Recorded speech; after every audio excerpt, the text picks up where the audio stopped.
కార్యక్రమాన్ని తీసుకున్నప్పుడు పెద్దలు ప్రేమ్ సాగర్ రావు గారు బాధ్యతను తీసుకొని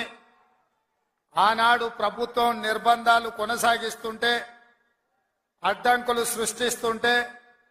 ఏది ఏమైనా నలుమూలల నుంచి అడవి బిడ్డలు ఆదివాసీలు ఇంద్రవల్లికి కదం దొక్కి ఆనాడు వేలాది మంది వచ్చి దళిత గిరిజన దండోరను ఆశీర్వదించి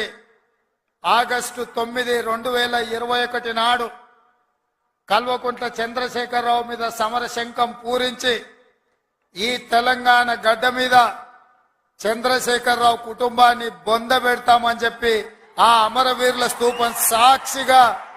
ప్రతినబూని ఆ కార్యక్రమాన్ని డిసెంబర్ 3 నాడు పూర్తి చేసిండ్రు. మీకందరికీ మనస్ఫూర్తిగా ధన్యవాదాలు మిత్రులారా.